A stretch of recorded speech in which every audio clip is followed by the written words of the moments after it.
आलस्य।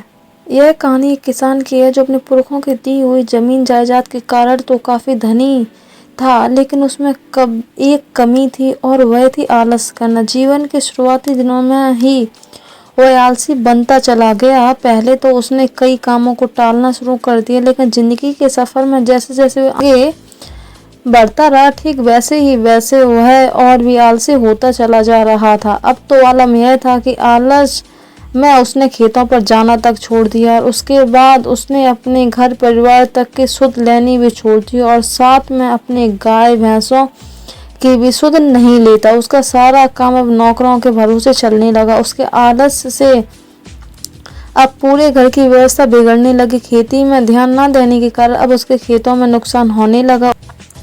उसके पालतू पशुओं ने भी धीरे धीरे अब दूध देना बंद कर दिया। एक दिन उस किसान का दोस्त उससे मिलने उसके गांव आया। उसने गांव में जैसे ही अपने किसान के घर जाने का रास्ता पूछा, गांव वालों ने उसके घर की पूरी दशा बता दी। खैर, अब था तो वो उसका ही मित्र, सो उसने उस किसान के घर जाने और उसे समझाने का मन बनाया।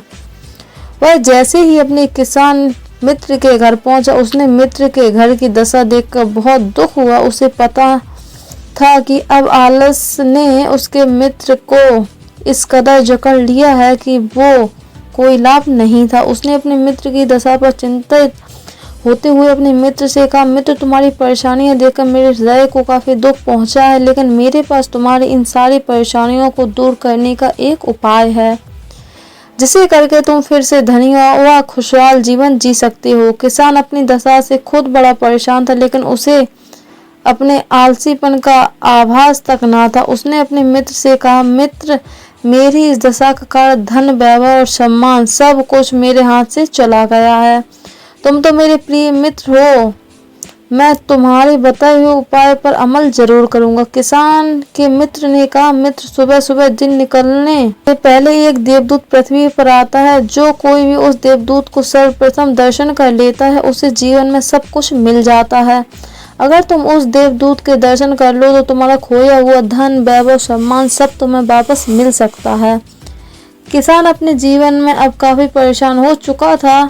गांव में भी उसकी अब कोई इज्जत नहीं करता था। उसने अपने मित्र की बात मानने का फैसला किया। अगले ही दिन वह सवेरे सवेरे उठकर देवलोक से आए देवदूत की खोज में निकल पड़ा। चलते चलते वह अपने खेतों के पास पहुंच गया था। अगले ही पल उसने देखा कि एक आदमी उसके खेत में पड़े गेहूं के ढेर से गेहूं की चोरी कर रहा है। किसान को आते देख चोर भाग के अलग खड़ा हुआ। चलते चलते अब वह थक चुका था। खेतों से लौटकर अब वह अपनी गौशाला की ओर आया तो उसने देखा कि एक नौकर उसकी भैंस का दूध निकाल कर ले जा रहा था। किसान ने को रोका और इस तरह चोरी छिपे दूध ले जाने पर नौकर को फटकार लगाई। थोड़ी देर आराम करके फिर देवदूत की खोज में वह खेतों की ओर निकल गया। वह अभी खेतों पर पहुंचा ही था कि उसे पता चला कि खेतों पर अभी तक मजदूर नहीं आए थे। उसने रुककर मजदूरों के आने का इंतजार किया। जब मजदूर खेत पर आए तो उन्हें भी देरी से आने पर डांट लगाई। अब वह सुबह से जहां जहां भी गया उसका कोई ना कोई नुकसान होने से बच गया। देवदूत को खोजने में अब किसान रोज सुबह जल्दी उठकर देवदूत को खोजने निकलने लगा। किसान की दिनचर्या में आए इस परिवर्तन से अब उसके नौकरों में काम चोरी के प्रति डर बैठ गया। अब उसके नौकरों ने ठीक से काम करना शुरू कर दिया। सवेरे जल्दी उठने से चोरों को उसके आने का भय होने लगा और उसके खेतों में होने वाली चोरियां बंद हो गईं। अब खेती में उसे फायदा होने लगा। दूध की होने वाली चोरियों के बंद होने से उसकी गौशाला से भी उसे फायदा होने लगा। सुबह सुबह की सैर से उसकी सेहत भी ठीक होने लगी। कुछ ही दिनों में किसान का मित्र फिर अपने मित्र के पास आया। उसने मित्र से मिलकर किसान बहुत खुश हुआ।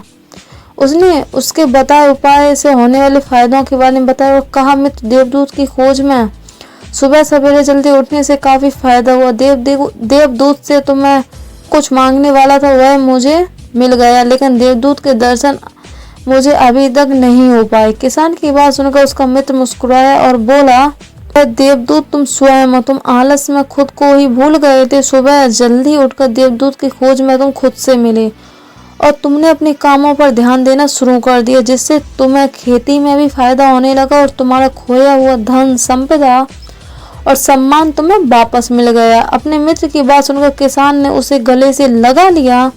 इस कहानी से हमें एक नहीं दो बातें सीखने को मिलती हैं। पहली तो यह है कि हमें कभी आलस नहीं करना चाहिए और अपने काम को कभी भी कल के भरोसे नहीं छोड़ना चाहिए। और दूसरी यह है कि हमेशा अपने किसी भी मित्र को परेशानी में देखकर उसकी सहायता करनी चाहिए। संकट के समय काम आने वाला मित्र ही सच्चा मित्र होता है। आई होप आपको इस कहानी से बहुत कुछ सीखने को मिला होगा। कहानी को लास्ट तक सुनने के लिए आपका बहुत बहुत धन्यवाद।